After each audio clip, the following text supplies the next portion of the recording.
வணக்க மக்களே, நாம இந்த ஆரோக்கியமான பதிவில் கருவேப்பிலையில் நிறைந்திருக்கக்கூடிய மருத்துவன்மைகளை பற்றி நம்ம விளக்கமாக பார்க்க போகிறோம். கருவேப்பிலையை எப்போதுமே நம்மளுடைய உணவுகளில் சமைக்கிறதுக்கு பயன்படுத்திட்டு அதுக்கப்புறம் அதை நம்ம சாப்பிடாம தூக்கி எரிஞ்சிருவோம். இனிமேல் நம்ம அப்படி பண்ணக்கூடாது. அதுக்கு காரணம் என்னென்னா, கருவேப்பிலையில் நிறைய மருத்துவன்மைகள் இருக்கிறதா அதுக்கு காரணம். ஸோ கருவேப்பிலையில் நிறைய உயிர் சத்தும் சுண்ணாம்பு சத்தும் இருக்கிறதல்ல, நம்ம சாப்பிடக்கூடிய சாப்பாட்டில் இருக்கக்கூடிய கருவேப்பிலையை நம்ம தூக்கி எரிஞ்சிடக்கூடாது. அதை நம்ம சேர்த்து மென்று விழுங்கி சாப்பிட்றது நல்லது. இந்த கருவேப்பிலை நமக்கு பல வியாதிகளை தீர்க்கக்கூடியது. கருவேப்பிலை உடலுக்கு பலத்தை உண்டாக்கி பசியை கூடிய சக்தி எல்லாம் கொடுக்கும். ஸோ இந்த நன்மைகள் மட்டும் கிடையாது மக்களே, கருவேப்பிலை இருக்கக்கூடிய இதர ஊட்டச்சத்துக்களால் கிடைக்கக்கூடிய நன்மைகள்லாம் என்னென்ன அப்படின்றத பற்றி தெளிவாக விளக்கமாக பார்க்கலாம். அதை பற்றி பார்க்குறதுக்கு முன்னாடி இந்த வீடியோவுக்கு மட்டும் ஒரு லைக் கொடுத்துட்டு இந்த தகவலை உங்களுக்கு தெரிஞ்சவங்களுக்கும் ஷேர் பண்ணிவிடுங்க. ஏன்னா இது அவங்களுக்கும் பயனுள்ளதாக இருக்கக்கூடிய ஒரு ஆரோக்கியமான பதிவு தான். இது போன்ற அப்டேட்ஸ்கள் நீங்கள் தொடர்ந்து பார்க்குறதுக்கு நம்மளுடைய ஹெல்த் நியூஸ் தமிழ் சேனலை மறக்காமல் சப்ஸ்கிரைப் பண்ணி வச்சுக்கோங்க. பக்கத்தில் இருக்கக்கூடிய பெல் பட்டனையும் கிளிக் பண்ணி ஆல் அப்படின்ற ஆப்ஷனையும் செட் பண்ணி வச்சுக்கிட்டீங்க அப்படின்னா நான் போடக்கூடிய எல்லா அப்டேட்ஸும் உங்களுக்கு நோட்டிஃபிகேஷன் அடிக்கடி வந்து சேரும். சரி வாங்க மக்களே, இப்போ வீடியோக்குள்ளே போயிடலாம். செரிமானம் ஆரோக்கியமாக இருக்கிறதுக்கு நம்ம கருவேப்பிலை எடுத்துக்கொள்ள வேண்டியது ரொம்ப ரொம்ப அவசியம். நமக்கு செரிமானம் ஆரோக்கியமாக இல்லை அப்படின்னா அதுக்கு காரணமே நம்ம நீர் சத்தும் நார் சத்தும் குறைவாக இருக்குது, அந்த மாதிரி உணவுகளை தான் நம்ம எடுத்துகிட்டு இருக்கோம் அப்படின்னு தான் அர்த்தம். ஸோ அந்த மாதிரி எல்லாம் இல்லாமல் செரிமான சக்தி மேம்படுத்திக்கிறதுக்கு நீங்கள் கருவேப்பிலை எடுத்துக்கொள்ளும் போது அதில் இருக்கக்கூடிய நார் சத்து உங்களுக்கு உதவிகரமாக இருக்கும். பலருக்கும் தாங்கள் சாப்பிடக்கூடிய உணவை சரியாக செரிமானம் செய்ய முடியாத நிலை இருக்குது. இப்படிப்பட்டவங்கெல்லாம் கருவேப்பிலையோ அல்லது கருவேப்பிலை சேர்க்கப்பட்டிருக்கக்கூடிய உணவுப் பொருள்களையோ அதிகம் சாப்பிடும்போது வயிறு குடல் போன்றவை நல்லா சுத்தமாகி செரிமானமின்மை மற்றும் குடல் சம்பந்தமான பல்வேறு நோய்கள் நீங்கி போயிடும். ஸோ நீங்கள் உணவுகளை சாப்பிடுவீங்க, அந்த உணவுகள் செரிமானமாகும். செரிமானமான உணவுகளிலிருந்து ஊட்டச்சத்துக்கள் உறிஞ்சப்பட்டதுக்கு அப்புறம் மீதம் இருக்கக்கூடிய கழிவுகள் முறையான அளவில் வெளியேற்றப்படும்.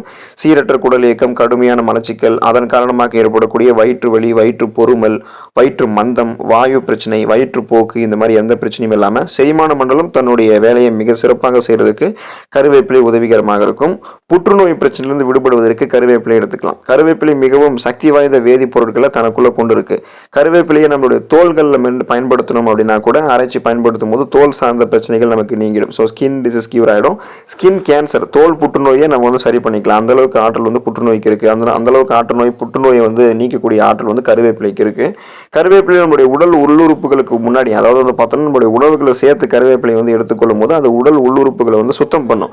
ஸோ உடல் உறுப்புகளில் பரவி இருக்கக்கூடிய தீங்கு விளைவிக்கக்கூடிய செல் பரவலான அந்த ஃப்ரீ ரேடிக்கல்ஸ் என்று சொல்லக்கூடிய செல் பரவலை நமக்கு விரட்டி அடிச்சிடும். இதனால உடல் உள்ளுறுப்புகளில் ஏற்படக்கூடிய எந்த விதமான புற்றுநோய்களையுமே நம்ம முன்னாடியே தடுத்து நிறுத்திடலாம். செல் பரவலையும் நம்ம நீக்கிக் கொள்ளலாம். ஸோ ஃப்ரீ ரேடிக்கல்ஸ் என்று சொல்லக்கூடிய அதீத பயங்கரமான தீங்கு விளைவிக்கக்கூடிய புற்றுநோய் செல் பரவலிலிருந்து விடுதலை பெறுவதற்கு கருவேப்பிலை நம்ம பயன்படுத்தலாம்.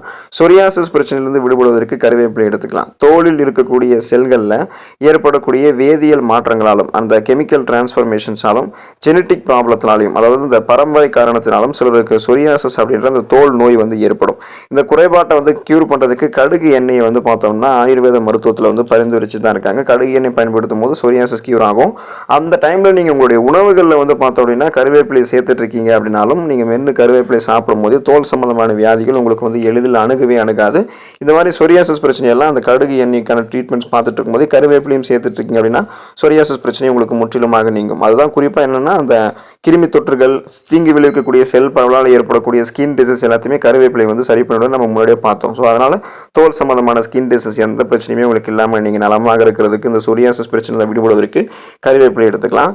தலைமுடி அடர்த்தியாக கருகருவென்று வளரக்கூடியதற்கு கருவேப்பிலை எடுத்துக்கலாம். ஸோ இப்போ நிறைய பேர்த்துட்டு போயிட்டு கருவேப்பிலையோட ஏதாவது ஒரு மருத்துவ நன்மைகளை சொல்லுங்க அப்படின்னு கேட்டால் கருவேப்பிலை சாப்பிட்டா முடி கருகருவென்று வளரும் அப்படின்னு சொல்லுவாங்க. அது உண்மைதான். தலைமுடி ஆரோக்கியமாக இருக்கிறதுக்கு ஆரோக்கியமாக இந்த காலத்தில் இருந்தே ஆகணும். ஏன்னா பலருக்கும் தலையில பொடுகு, பேன் தொல்லைகள் இருக்கு. இளம் வயசுலேயே முடி நரைச்சி போகிறது, பித்தநரை ஏற்படுவது, பேன் பொடுகு தொல்லையோடு சேர்த்து முடி கொட்டுதல் போன்ற தொந்தரவும் இருக்கு. இது எல்லாத்தையுமே கியூர் பண்ணுறதுக்கு நம்ம கருவேப்பிலை நம்மளுடைய உணவுகளை அடிக்கடி சேர்த்து சாப்பிடணும். வாரத்தில் ஒரு தடவை கருவேப்பிலையை சட்னி மாதிரிலாம் எடுத்து சாப்பிடலாம். இல்லைனா கருவேப்பிலை ஊற வைத்த தேங்காய் எண்ணெயை தலைக்கு தடவி வந்தோம் அப்படின்னா கூட இந்த மாதிரி தலைமுடி சம்பந்தமான பிரச்சனைகள் அனைத்தும் நீங்கும். ஸோ நீங்கள் இந்த 2 மெத்தடுமே ஃபாலோ பண்ணலாம். அதாவது உணவுகளையும் கருவேப்பிலை சேர்க்கலாம். தலைமுடியை பார்த்தோம்னா அதாவது குறிப்பாக அந்த கருவேப்பிலை ஊற வைத்த தேங்காய் எண்ணெயை தலைக்கு தடவும் போதும் உங்களுடைய தலைமுடி அடர்த்தியாக கருகருவென்று வளர ஆரம்பிக்கும். தலைமுடி சார்ந்த எந்த பிரச்சனையுமே உங்களுக்கு இருக்காது.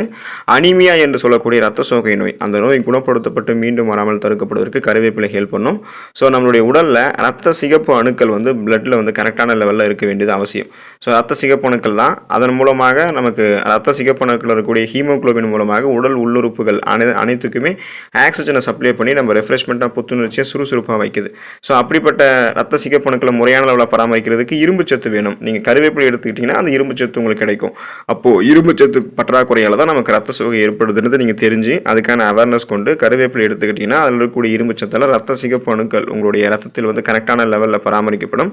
ரத்த சிகப்பணுக்கள் இருக்கக்கூடிய ரத்த புரதமான ஹீமோகுளோபின் நம்மளுடைய உடல் உள்ளுறுப்புகளில் இருக்கக்கூடிய அனைத்து பாகங்களுக்கும் ஆக்சிஜனை சப்ளை பண்ணும்போது நம்ம ரெஃப்ரெஷ்மெண்ட்டாக புத்துணர்ச்சியாக இருப்போம். இதனால் நமக்கு அனிமியாவுக்கான அறிகுறிகளாக தென்படக்கூடிய உடல் சோர்வு, உடல் பலவீனம், எந்த ஒரு வேலையுமே செய்ய முடியாமல் கவனச்சிதைவு ஏற்படுவது, இந்த மாதிரி அறிகுறிகளால் நீக்கப்படும். குமட்டல், வாந்தி உணர்வு, இந்த மாதிரி வந்து மந்தமாக இருக்கக்கூடிய உணர்வு, இது அத்தனையுமே நம்ம சரி பண்ணிக்கலாம். ஸோ அதனால் நீங்கள் ரத்த சோகை க்யூர் பண்ணிக்கிறதுக்கு கருவேப்பிலை எடுத்துக்கோங்க. விஷக்கடியிலிருந்து முதலுதவி சிகிச்சை பெறுவதற்கு அலர்ஜி ஏற்படாமல் தடுக்கிறதுக்கெல்லாம் கருவேப்பிலையை பயன்படுத்தலாம். நமது வீட்டிலும் அல்லது நமது வீட்டிற்கு அருகே இருக்கக்கூடிய தோட்டங்கள், புதர்களிலும் தேல், பூரான், தேனீ, விஷவண்டுக்கள் போன்றவையெல்லாம் அதிகமாக இருக்குது.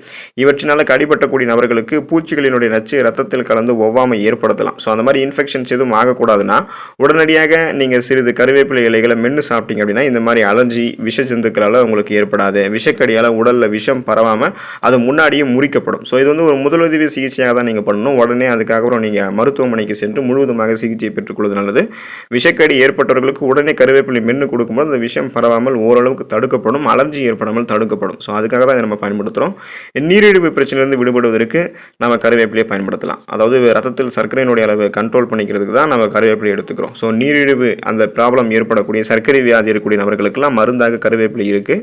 கருவேப்பிலை வந்து கசப்புத்தன்மை அதிகமாக கொண்டிருக்கிறதால கருவேப்பிலை நம்ம சாப்பிட்ட உடனே சீக்கிரத்திலே இது செயற்புரிந்து நம்மளுடைய ரத்தத்தில் இருக்கக்கூடிய சர்க்கரையினுடைய அளவை கண்ட்ரோல் பண்ண ஆரம்பிச்சிடும். ஸோ குறிப்பாக வந்து கருவேப்பிலை இலை பொடியை தொடர்ந்து சாப்பிட்டு வரக்கூடிய சுகர் பேஷண்ட்ஸ்க்கெல்லாம் வெகு விரைவிலேயே நீரிழிவு வந்து கண்ட்ரோல் ஆகிடும். உங்களுடைய ரத்தத்தில் இருக்கக்கூடிய சர்க்கரையினுடைய அளவை கண்ட்ரோல் பண்ணி நாளடைவில் அந்த சுகர் பிரச்சனை நீங்கள் விடுபடுவதற்கும், குறிப்பாக உங்களுடைய அந்த சுகர் ப்ராப்ளம் வராமல் நீங்கள் இப்போ இருந்தே ஆரோக்கியமாக இருக்குன்னு நினச்சிங்கன்னா கூட கருவேப்பிலை எடுத்துக்கொள்ளும் போது உங்களுக்கு அது ரொம்ப ரொம்ப நல்லது.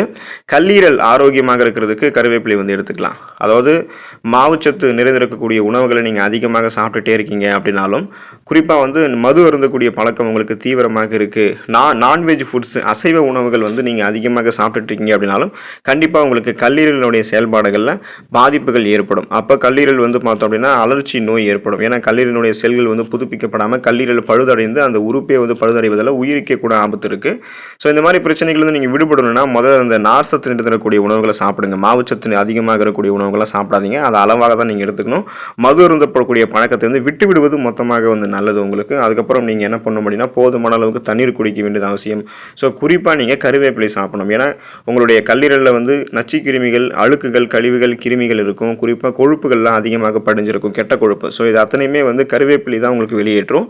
கருவேப்பிலை நீங்கள் அதுக்கு வெறும் கருவேப்பிலையும் சாப்பிடலாம், இல்லைனா சமையல் செஞ்சும் எடுத்துக்கலாம். ஸோ சமைச்சு நீங்கள் எடுத்துக்கிட்டிங்கன்னா அதில் இருக்கக்கூடிய ஊட்டச்சத்துக்களால் கல்லீரலில் இருக்கக்கூடிய அழுக்குகள், கழிவுகள், கிருமிகள், கொழுப்புகள் அத்தனையும் வெளியேற்றப்பட்டு கல்லீரலினுடைய செல்கள் மீண்டும் புதுப்பிக்கப்பட்டு கல்லீரல் வந்து மீண்டும் புத்தம் புதிய உறுப்பாக தன்னை மாற்றிக்கொள்ளும். குறிப்பாக நம்மளுடைய உடல் உறுப்புகள்லேயே கல்லீரல் என்ற ஒரே ஒரு உறுப்பு மட்டும்தான் தன்னை மீண்டும் மீண்டும் புதுப்பித்து கொண்டு ஆரோக்கியமாக இருக்கக்கூடிய ஒரு உறுப்பு. ஸோ அந்த மாதிரி ஒரு உறுப்பை நம்ம தொடர்ந்து ஆரோக்கியமாக பராமரிக்கிறதுக்கெல்லாம் நம்ம கருவேப்பிலை எடுத்துக்கொள்ள வேண்டியது அவசியம். தொடர்ந்து நீங்கள் கருவேப்பிலை எடுத்துக்கொண்டு நலமாக இருங்க. அடுத்த ஆரோக்கியமான பதிவில் மறக்காமல் சந்திப்போம். நன்றி மக்களே.